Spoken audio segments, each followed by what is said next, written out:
You should be grateful, they told me. That's the phrase that keeps ringing in my ears. Grateful.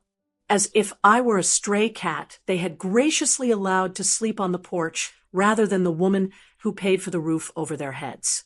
Before we find out what happened, please subscribe to the channel and let us know which city you are listening from in the comments. My name is Louise Paget, and for 35 years I didn't just work, I ran the show. I wasn't just a nurse who fluffed pillows and handed out Jell-O cups. I was the head nurse of a trauma unit in downtown Chicago. When a 20-car pileup flooded the ER, I was the one deciding who saw a doctor and who had to wait. I managed the schedules of 50 exhausted staff members. I balanced the payroll when the hospital administrators messed it up. I dealt with life, death, and the mountains of paperwork that come with both. You don't survive 3 decades in that job by being soft, and you certainly don't survive it by being stupid. So, when I retired 2 years ago, I thought I had earned a little peace.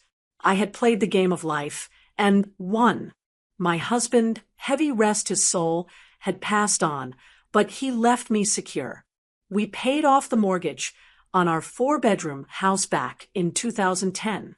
I have a pension that brings in $4,500 a month, regular as clockwork. I don't owe a dime to anyone. I thought that was enough. I thought I was enough. But grief is a tricky thing. It doesn't make you stupid, but it does make you tired. After the funeral, the silence in the house was heavy. I managed the bills, the groceries, and the maintenance just fine, but I did it with a heaviness in my chest. That's when my son, Bradley, and his wife, Jessica, started coming around more often.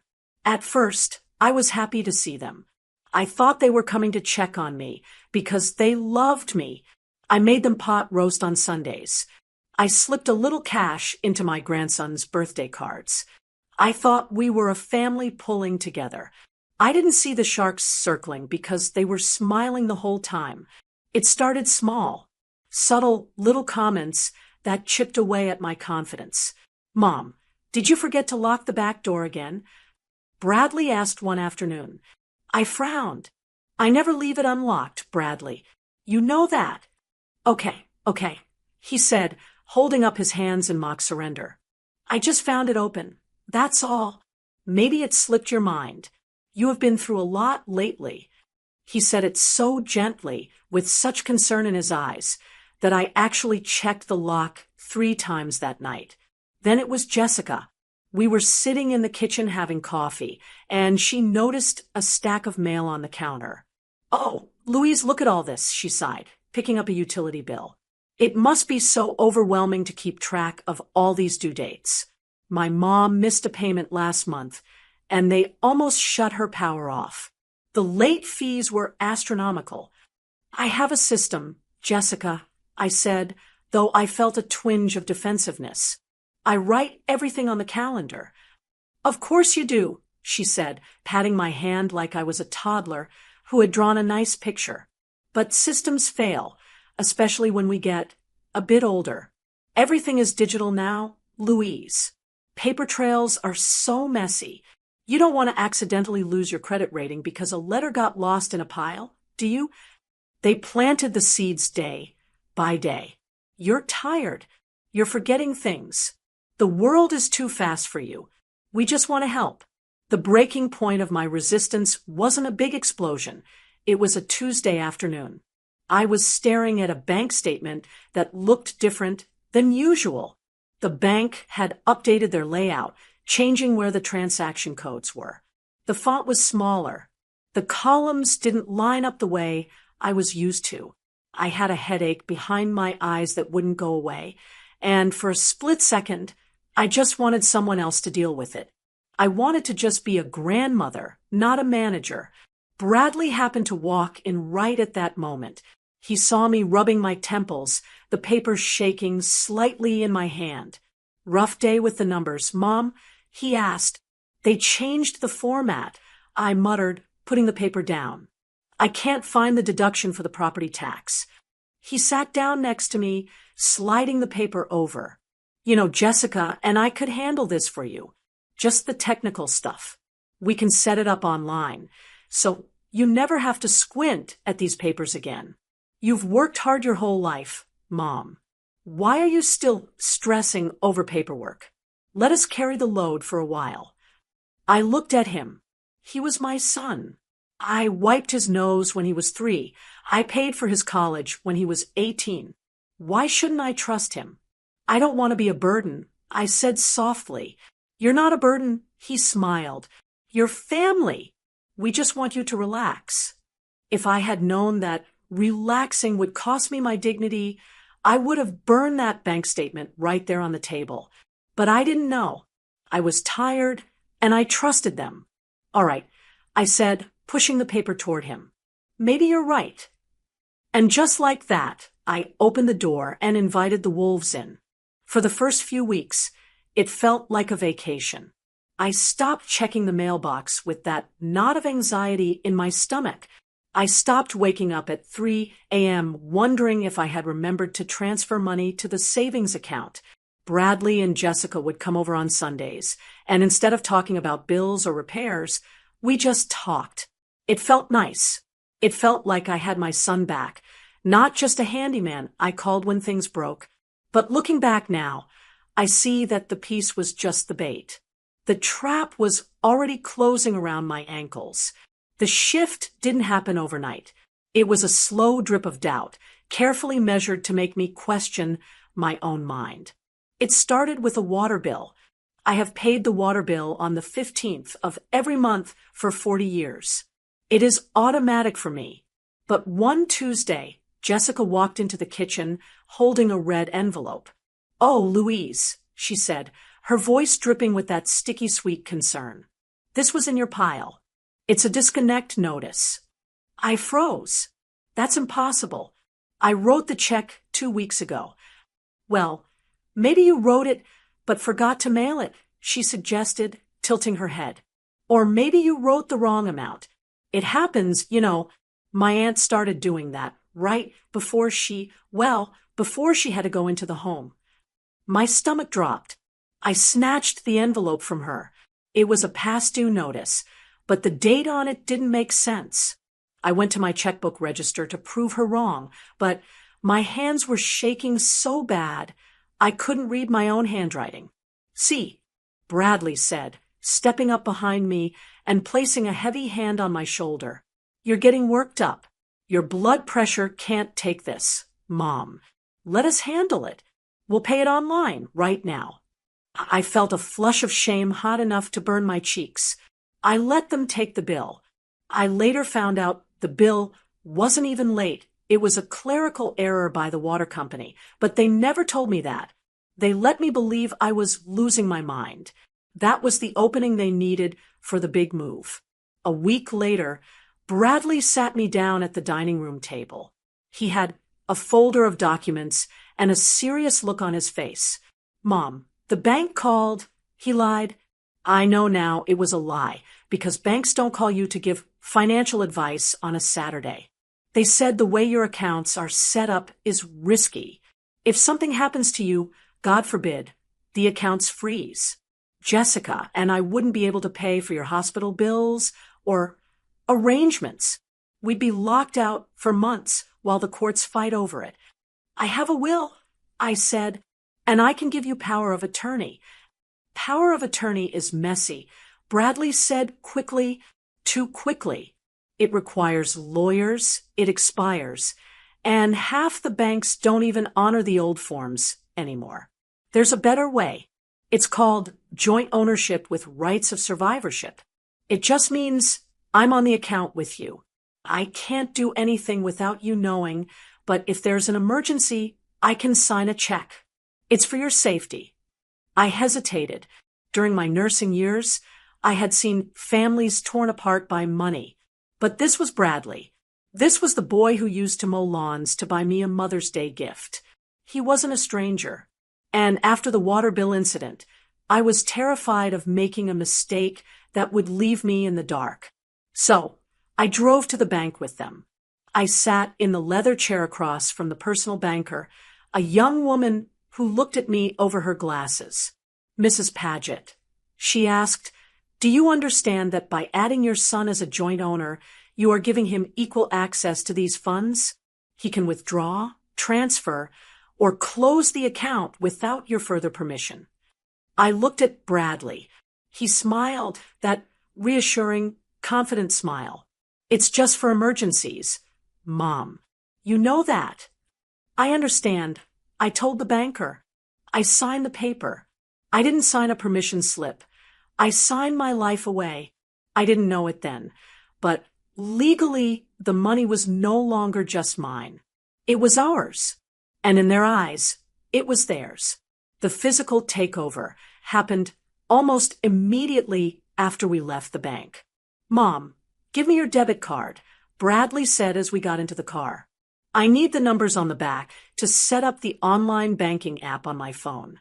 That way, Jessica can monitor the bills for you." I handed it to him. He put it in his wallet. We drove home, and when he dropped me off, I asked for it back. "Oh, shoot, I left it in the center console," he said, tapping the steering wheel. "I'll bring it by tomorrow. You don't need it tonight, do you? You have plenty of food in the fridge." He didn't bring it back tomorrow, or the next day. When I asked about it a week later, Jessica laughed it off. "Louise, why do you need the card? We're doing the grocery shopping for you now, remember? It's safer this way. You hear about these scammers stealing card numbers at gas pumps every day. We're just protecting you." Then came the silence. I used to get paper statements in the mail every month. I liked opening them, reconciling the numbers, seeing my pension deposit hit. The next month, the mailbox was empty. "Where is my bank statement?" I asked Bradley on the phone.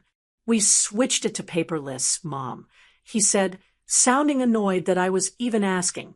"It saves trees, and it stops thieves from stealing your mail. It's all in the app. Can I see the app?" I asked. "Sure, next time I'm over." But he never showed me. And when I tried to log in on my old desktop computer, my password didn't work. I tried my birthday, my anniversary, the dog's name, nothing. I got a red error message. "Password incorrect. Account locked." I called Bradley in a panic. "I've been hacked. My password isn't working." "Calm down, Mom," he sighed. "You weren't hacked. We changed the password to something stronger. The old one was too easy to guess. Stop trying to log in, okay? You're going to lock us out, and then we won't be able to pay your electric bill. Just relax. We've got it covered." I hung up the phone and sat in my silent kitchen. I looked at the calendar where I used to write my bill dates. It was blank. I looked at my purse. The debit card slot was empty. I had $4,500 coming in every month, a lifetime of savings, and I couldn't even buy a gallon of milk without asking my son's permission. I told myself it was fine. I told myself I was being paranoid. They were doing this for me. They were protecting me. But deep down, in the pit of my stomach, I knew the truth. I wasn't being protected. I was being erased. It had been 3 months since that shift. 3 months of asking for permission to buy groceries. 3 months of having to explain why I needed cash for a haircut. I felt like a teenager grounded by her parents. Except I was 72 years old and spending my own money. The breaking point arrived on a rainy Thursday in November. My grandson, Leo, Bradley and Jessica's boy, was turning 10 the following week. Leo was a sweet boy, obsessed with space and rockets. I had been planning for months to get him a specific telescope set I had seen in a catalog. It was a serious piece of equipment, not a toy, costing about $180. I knew he would love it. I knew it would be the kind of gift he'd remember when he was my age. I waited until Bradley and Jessica came over for their usual Thursday check-in, which was really just them raiding my pantry and checking if any mail had slipped through their digital blockade. They were sitting at my kitchen island. Jessica was scrolling through her phone, tapping away with perfectly manicured nails. Bradley was eating an apple he'd taken from my fruit bowl. Bradley. I started trying to keep my voice steady. Leo's birthday is coming up. We know, Mom, he said, crunching into the apple. We're having a party at the pizza place on Saturday. You're coming, right? Of course I'm coming. But I need to buy his gift. I want to get him that telescope set I told you about. It's at the hobby shop downtown. I paused, taking a breath. I need my debit card to go get it. The room went quiet. The tapping on Jessica's phone stopped, but she didn't look up. Bradley chewed slowly, swallowing before he spoke. A telescope? He asked, frowning. Mom, that sounds expensive. Does a 10-year-old really need that?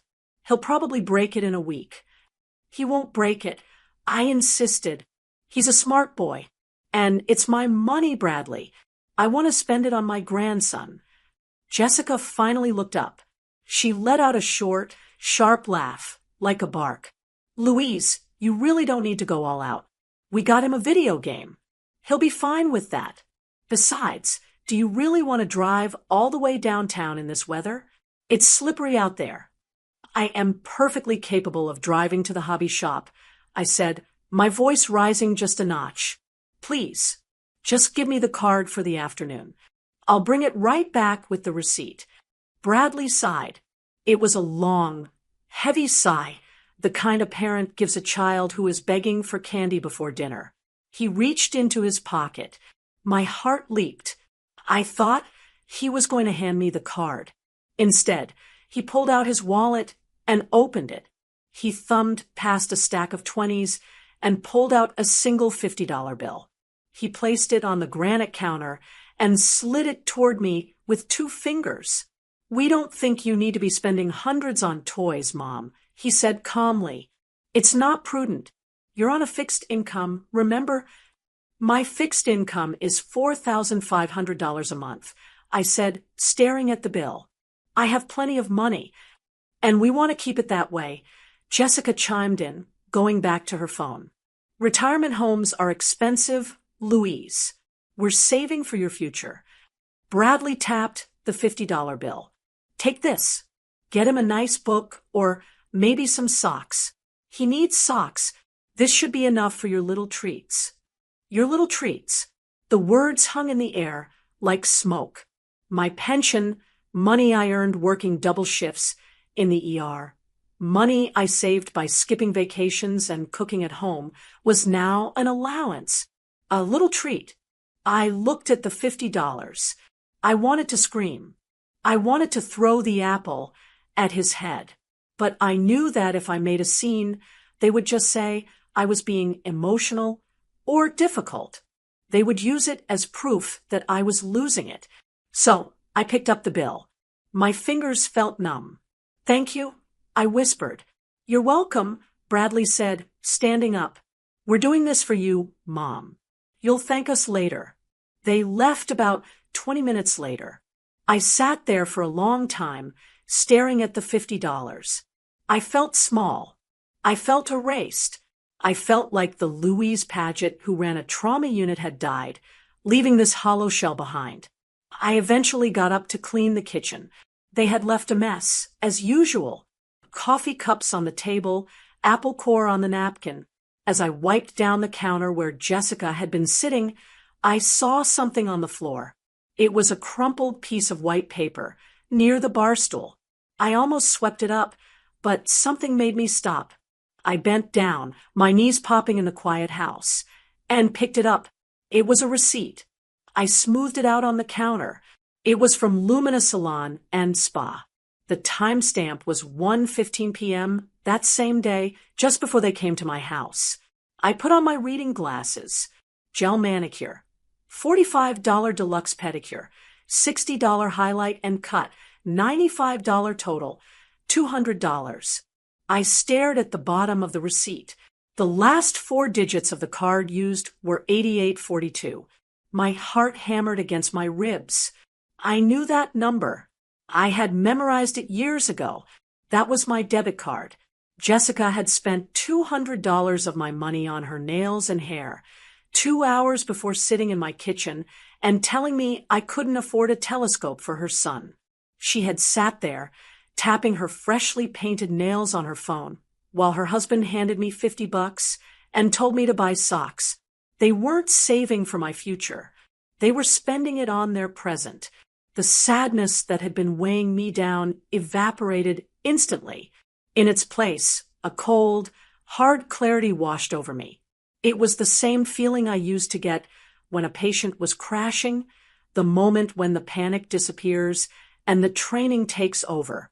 I looked at the $50 bill on the counter. Then I looked at the receipt. Little treats, I said aloud to the empty room.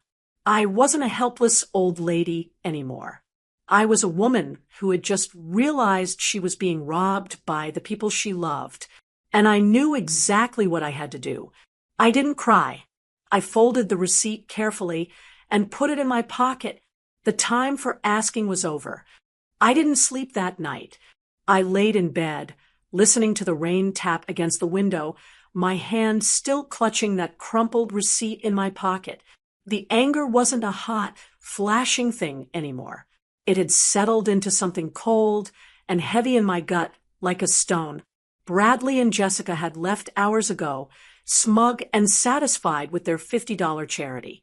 They thought they had left behind a confused, grateful old woman. They had no idea they had just woken up the head nurse. When the sun finally came up on Friday morning, I waited. I knew their routine. Bradley dropped Leo off at school at 7:45. Then met Jessica for coffee before they went to their respective jobs, though I was starting to wonder how much work they actually did. At 8 a.m. sharp, I watched from behind the living room curtains as Bradley's truck pulled out of the driveway. I waited another 5 minutes, just to be sure. Then I moved. I didn't shuffle. I didn't hesitate. I walked straight to the spare bedroom, down the hall. It used to be my sewing room. A few months ago, Bradley had convinced me to clear it out so he could have a home office when he came over to manage my affairs. It's better to keep all the paperwork in one place, Mom, he had said. He had even installed a new lock on the door, claiming it was to keep the grandson from messing with important documents. They thought a lock would stop me. They forgot that I lived in this house for 40 years. I knew that the spare key to that door wasn't lost. It was taped to the top of the door frame. A habit my late husband had started in case we ever locked ourselves out. I reached up, my fingers brushing the dust, and found the small brass key. I unlocked the door and stepped inside. The room smelled like Bradley's cologne. It made my stomach turn. I sat down at the desk, my old oak desk, and looked at the mess. Papers were stacked everywhere. For people who claimed to be so organized and digital, they certainly loved paper. I started sifting. The top pile was innocent enough. Utility bills, junk mail. But I dug deeper. I was looking for the truth. I opened the bottom drawer. It was stuffed with file folders. I flipped through them until I saw a red one labeled Accounts. I opened it, and the breath left my lungs. It was a printed bank statement from 2 days ago. They must have printed it out to review their spending. I ran my finger down the column of withdrawals. It was a bloodbath. October 12th. Best Buy, $1,200 October 15th. Cash withdrawal, $500 October 18th. Steakhouse 55, $340 October 22nd. Ticketmaster, $600. My hands started to shake, but I forced them to stop. Panic is useless. Data is power. I kept reading.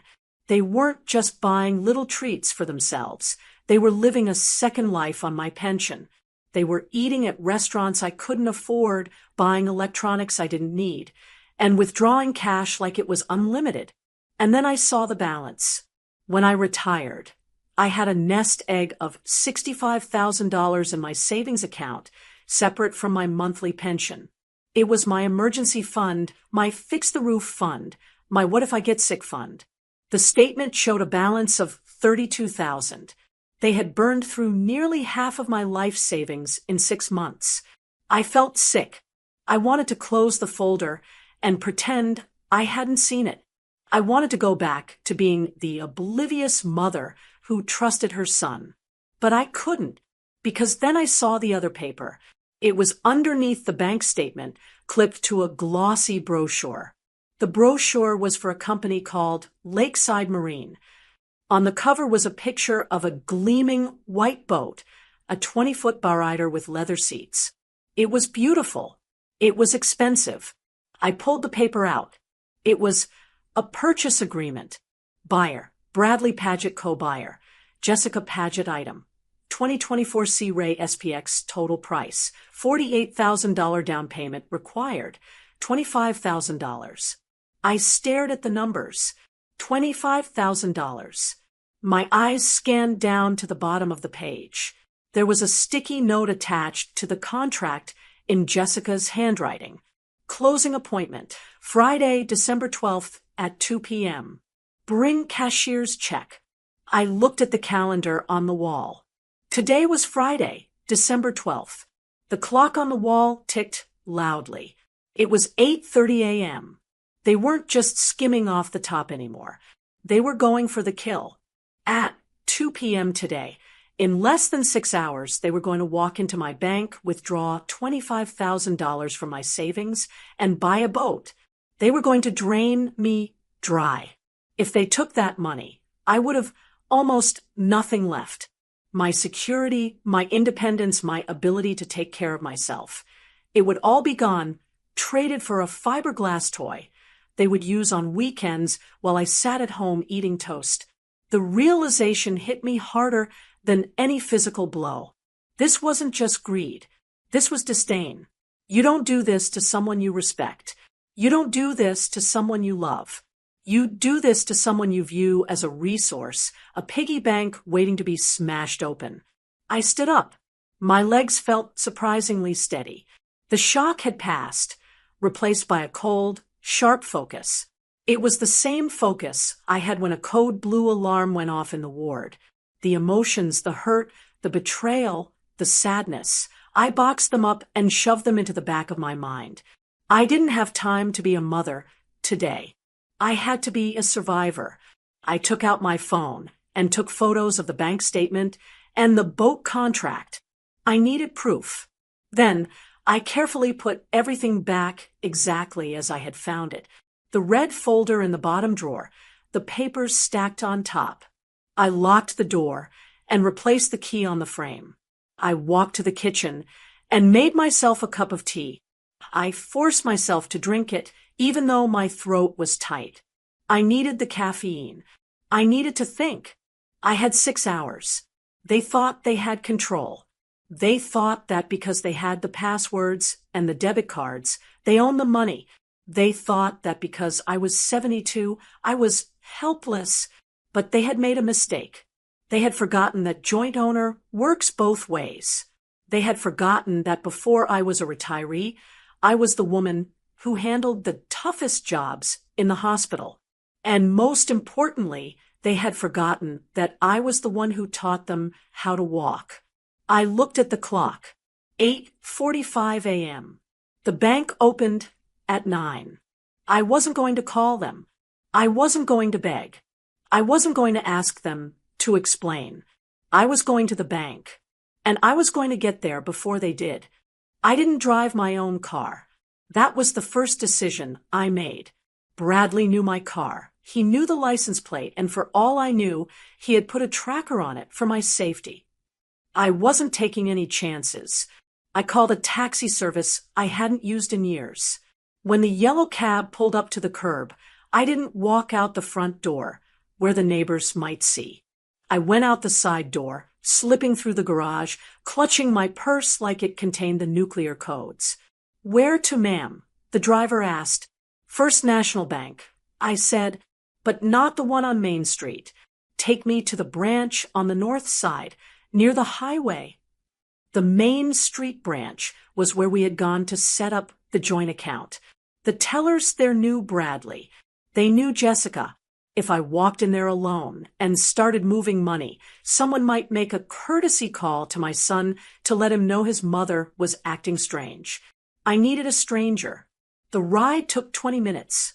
I spent every second of it checking my watch. 9:20 a.m. I had hours before their 2 p.m. appointment at the boat dealership, but my heart was hammering against my ribs like a trapped bird. I forced myself to breathe. In, out, in, out. I had managed 4 lines in moving ambulances. I could handle a bank teller. I walked into the branch. It was quiet, smelling of stale coffee and carpet cleaner. I walked straight to the desk of a personal banker, a middle-aged man with a nameplate that read, Mr. Henderson. How can I help you today, Mrs. Paget? I said, sitting down and placing my ID and the debit card, the one I had reported lost and requested a replacement for weeks ago without telling them, on the desk. I need to make some significant changes to my accounts today, Mr. Henderson, and I need to do it quickly. He typed my name into his computer. I see you have a checking and a savings account here, joint with a Bradley Paget. That is correct. I said, I am the primary account holder, and he is the joint owner. I understand that as a joint owner, I have full rights to access, withdraw, or close these accounts without the other owner's permission. Is that correct? He nodded slowly. That is correct, ma'am. Joint tenancy with rights of survivorship allows either party to act fully on the account. Good, I said. I would like to open a new account. A private, individual checking account. Sole ownership. No joint access. No beneficiaries listed at this time. He started the paperwork. It took 15 minutes of typing and signing. I read every document twice. I wasn't signing anything blindly ever again. The new account is open, Mr. Henderson said finally. How would you like to fund it?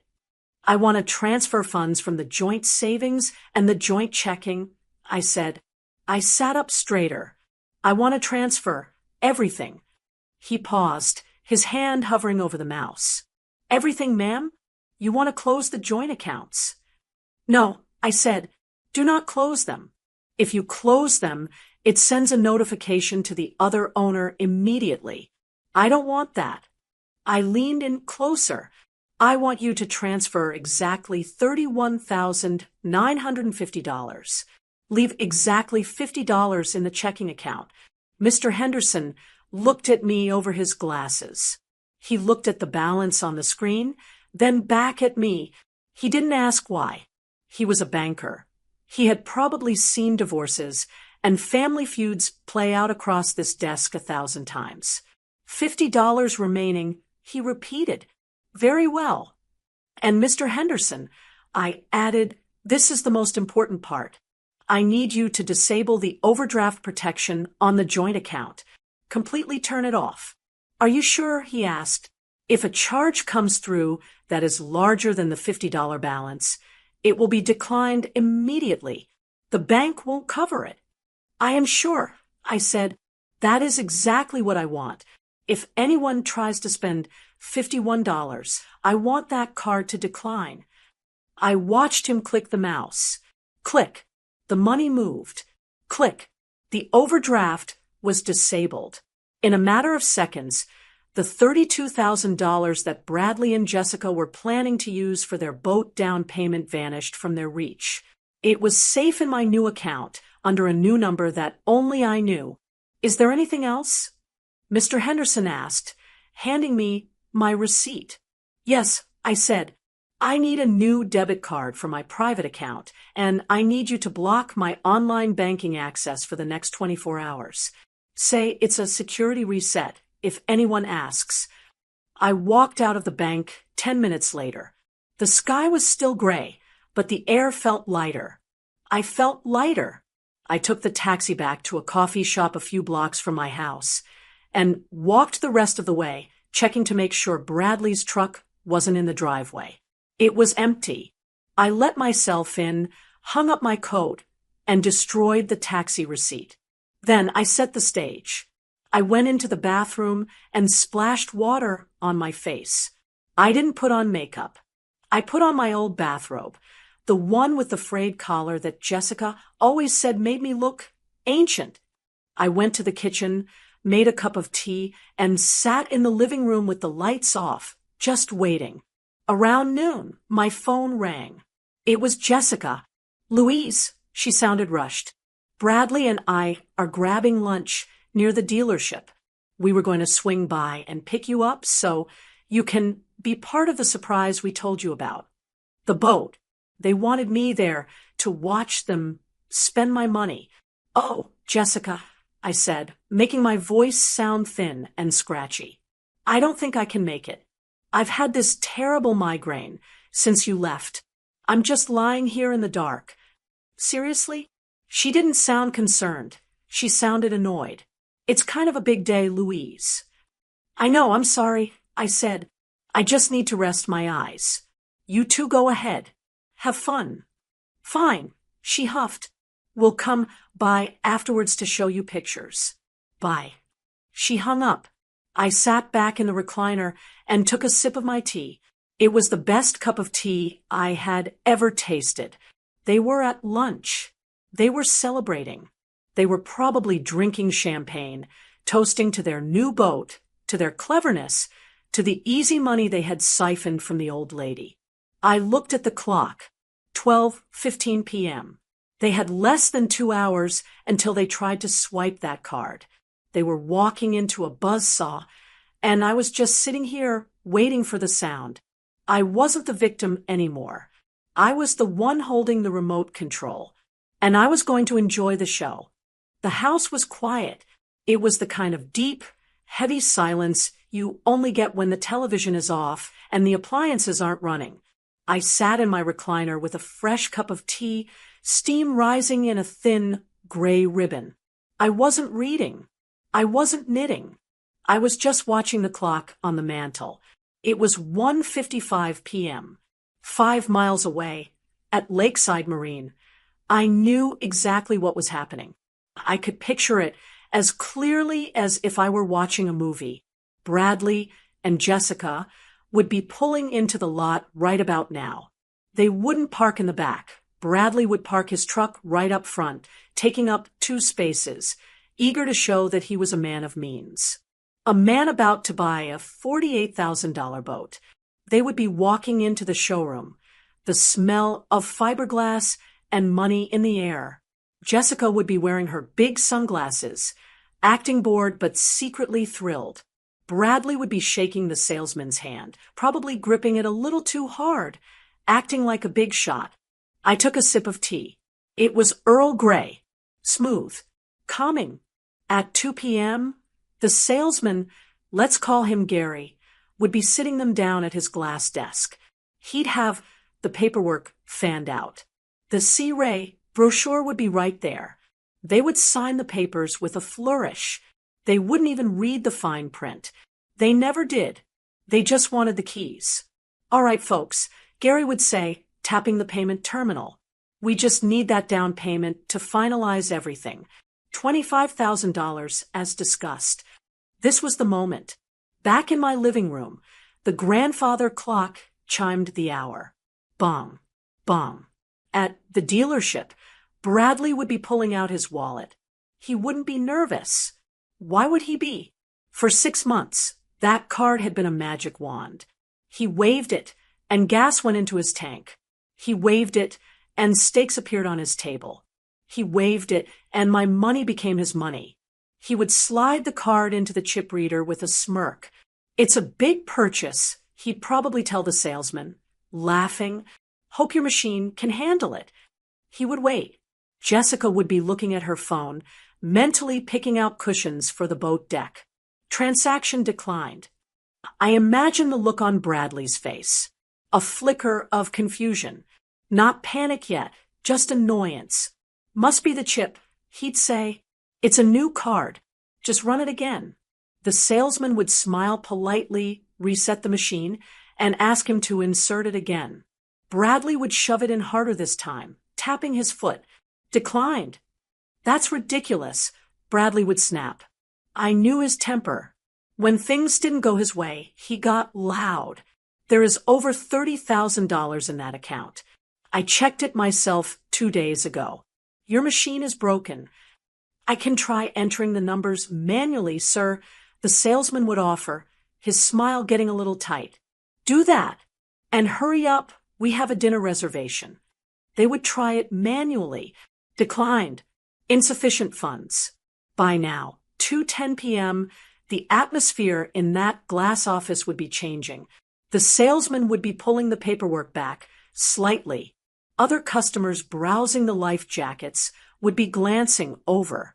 Sir, the salesman would say, his voice dropping an octave. It's coming back as insufficient funds. Do you have another card?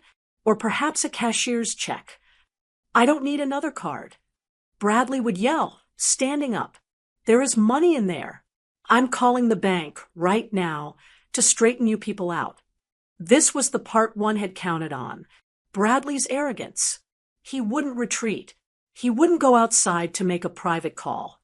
He would want to prove the salesman wrong in front of everyone.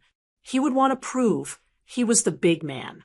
I imagined him pulling out his phone, hitting the speed dial for the bank's priority line, a number he only had because my account was a preferred senior account.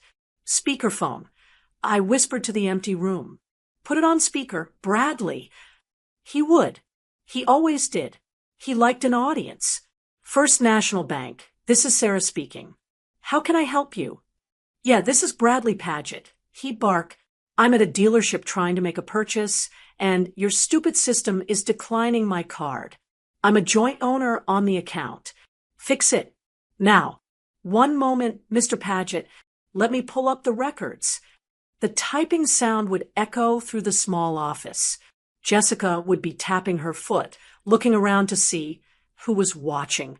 Okay, Mr. Paget, Sarah would say, her voice crisp and professional. I see the account ending in 8842. I see the attempted charge for $25,000. Right. So push it through, Bradley would demand. I can't do that, sir, Sarah would reply. The transaction is being declined because the available balance in that account is $50. The silence in the dealership must have been deafening. $50? Bradley's voice would crack. That's impossible. There's $32,000 in there. Check the savings. The savings account associated with this profile has a zero balance. Sir, where is the money? Bradley would scream. We didn't spend it. Where did it go? And then the line that would end his world. Sir, Sarah said, calm as a cucumber. The funds were transferred out at 9:35 a.m. this morning by the primary account holder, Louise Paget. She moved the funds to a private account and disabled overdraft protection on the joint account. The $50 balance is accurate. The primary account holder, in front of the salesman, in front of the other customers, in front of his wife. The bank had just announced that his mother, the senile old woman he was taking care of, had cut him off at the knees. I took another sip of tea. It was still warm. I could see the color draining from Jessica's face. She realized it instantly. The migraine. The reason I stayed home. I wasn't sick. I was busy. That can't be right. Bradley would stammer, the fight draining out of him. She's at home. She's sick. The transfer was done in person at the North Branch, sir. Verified with ID. Is there anything else I can help you with? Bradley wouldn't answer. He would hang up the phone. The salesman, Gary, would reach across the desk and slowly slide the brochure for the C-ray out of Bradley's reach. Mr. Paget, Gary would say, his voice loud enough for the couple looking at kayaks to hear. I think we're done here. Please come back when you have the necessary funds. The walk of shame. They would have to stand up. They would have to walk past the boat they had already mentally named the Freedom. They would have to walk past the receptionist who had brought them coffee. They would have to walk out the double glass doors into the gray afternoon, knowing that everyone inside was whispering about them. They had walked in as wealthy boat owners. They were walking out as two broke con artists who had been outsmarted by a grandmother. I set my teacup down on the saucer, Clink. The clock struck 2:30 p.m. They would be in the truck now. Bradley would be slamming his hands against the steering wheel. Jessica would be screaming. They would be driving fast. They would be coming here. I stood up and smoothed the wrinkles from my bathrobe. I walked to the hallway mirror. I looked at myself. I didn't look like a victim. I didn't look like a little old lady. I looked like a woman who had just cleared a blocked airway. I went back to the living room and sat down. I picked up a magazine, Better Homes and Gardens, and opened it to a random page. I heard the tires screech in the driveway. I heard the car doors slam. I took a deep breath. The trap had snapped shut. Now, I just had to wait for the catch to come in and see what they had to say. I turned the page. I was ready. The front door didn't just open, it exploded inward. It hit the stopper with a crash that rattled the family photos in the hallway, followed immediately by the heavy, stomping boots of my son. "Mom!" Bradley screamed. It wasn't a greeting. It was a roar. I didn't jump.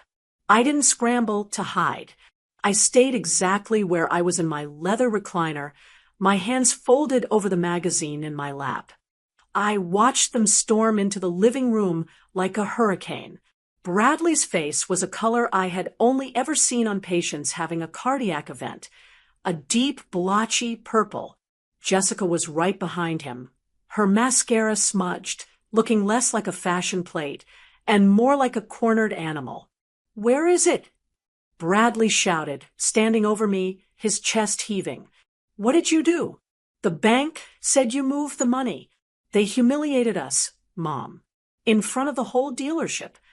"Lower your voice, Bradley," I said. My tone was conversational.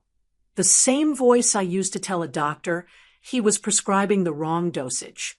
"I am sitting right here. I am not deaf." "Don't you tell me to lower my voice," he spat, pacing the rug. "You have no idea what you just did. We had a deal. We had the paperwork signed.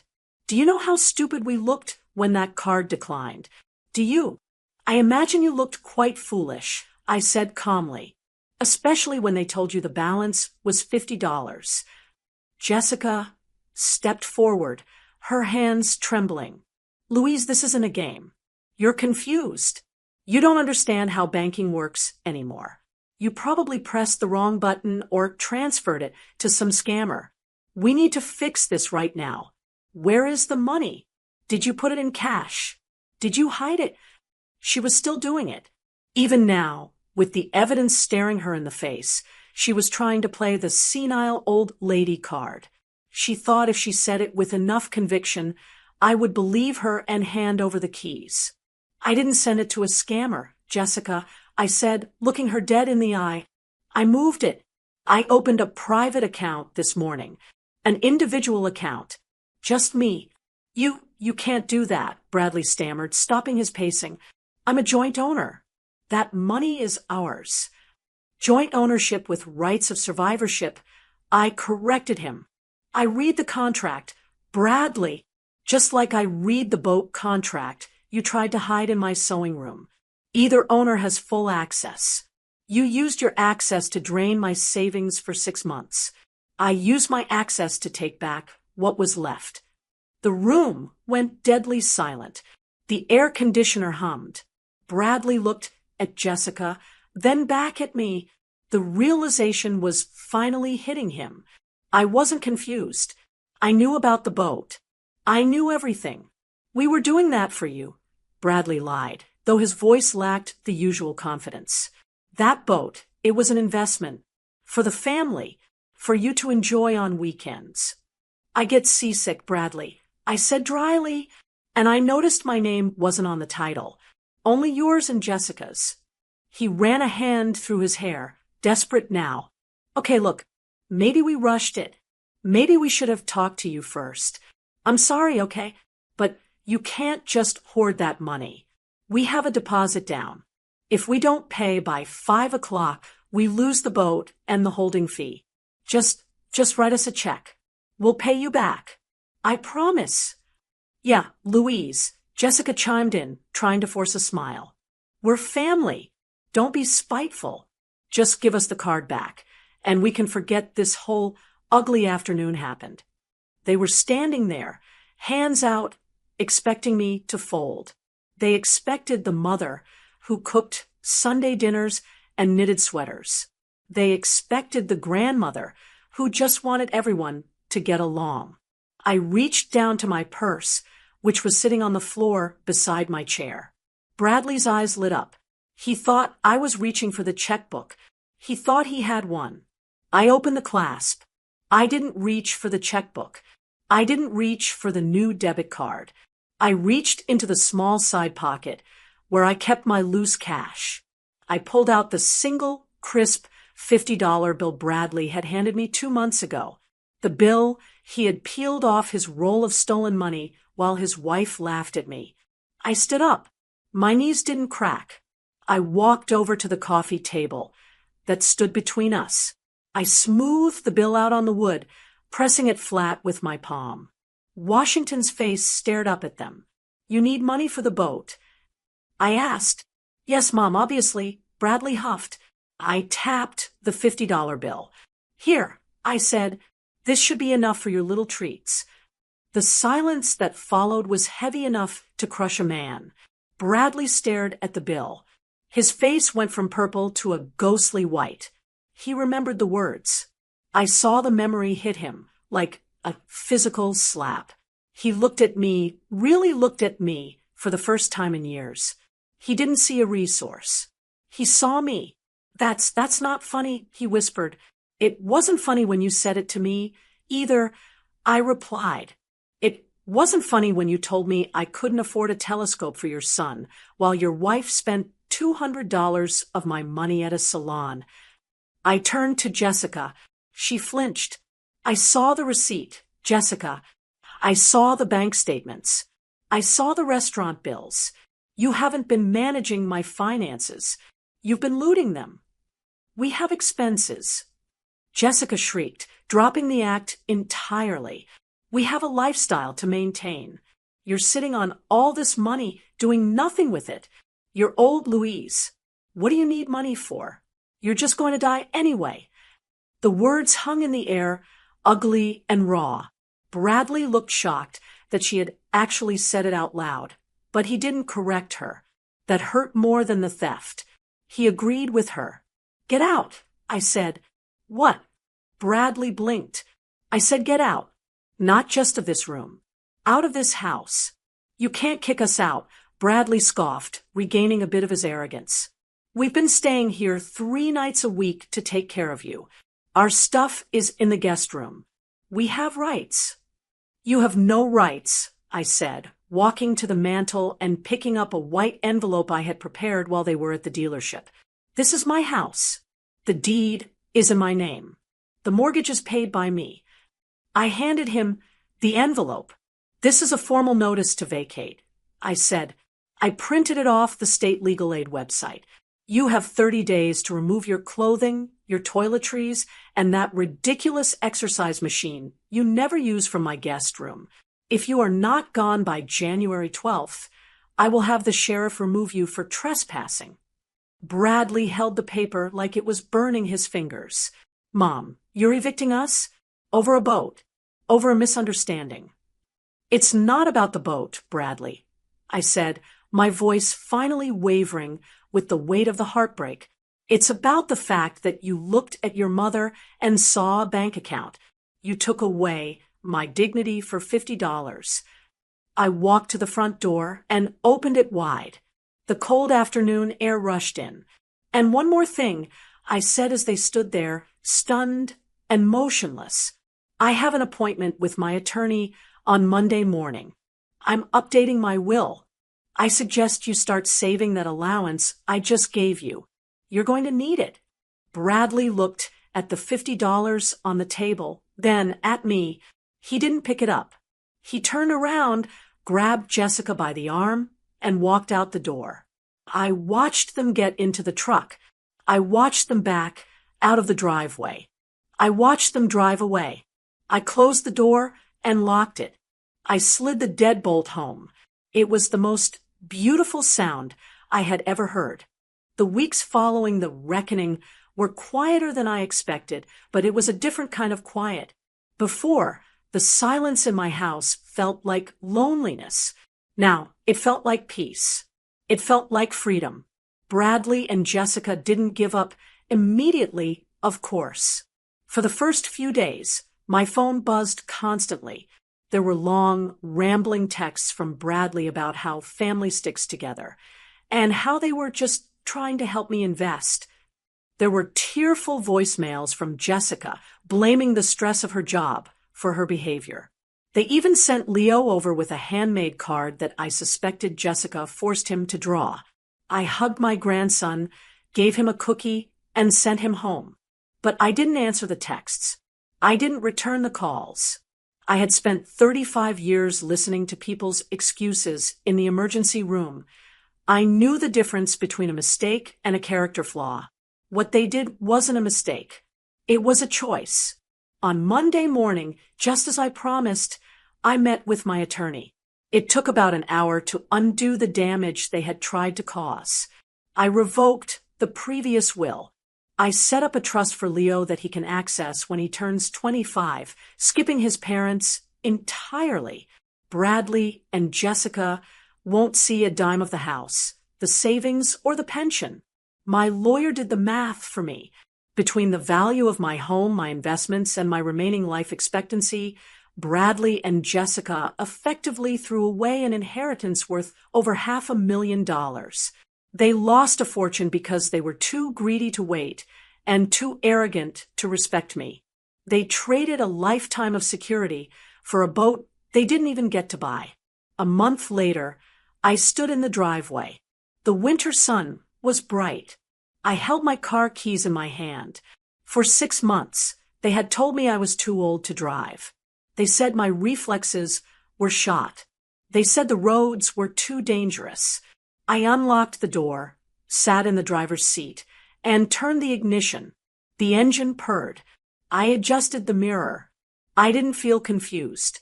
I didn't feel frail. I felt like Louise Paget. I drove to a little bistro downtown to meet two of my old nursing friends, Sarah and Martha. We ordered wine. We ordered the expensive salads. We laughed until our sides hurt about the good old days in the trauma unit. When the check came, Martha reached for her purse, but I was faster. I pulled out my new debit card, the one with my name and only my name on it.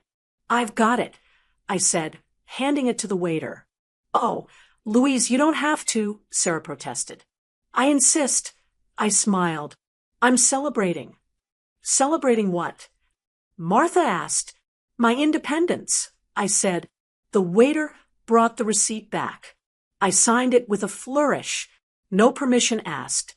No text message sent to my son for approval. No $50 limit. It was a small moment, just paying for lunch, but it tasted sweeter than the wine. I drove home that afternoon, taking the scenic route. I thought about what Bradley had said that day in the kitchen. "You should be grateful." He was right, in a way. I am grateful. I am grateful I found that receipt on the floor. I am grateful I walked into that sewing room. I am grateful that the fog of grief finally lifted enough for me to see the wolves sitting at my kitchen table. They wanted me to be grateful for the scraps they threw me from my own table. They wanted me to say, "Thank you for being treated like a child." But they forgot the most important lesson I taught them growing up. Gratitude is not a default setting. It is not owed to anyone, not even family. Gratitude is earned through respect, through kindness, and through love. They didn't earn it. So I took it back. I'm 72 years old. I have a paid-off house, a healthy bank account, and a whole lot of life left to live. And I plan to spend every single cent of it exactly how I please. Maybe I'll even buy myself a telescope.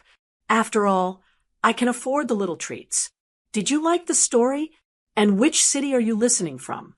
Let's meet in the comments. If you like the story, You can support me by sending a super thanks, so I can keep bringing more stories like this. Thank you so much for your sweet support. I'm looking forward to your comments on the story. On the screen, you can see 2 new life stories that I highly recommend. There's so much more on my channel. Don't forget to subscribe. See you in the next life story.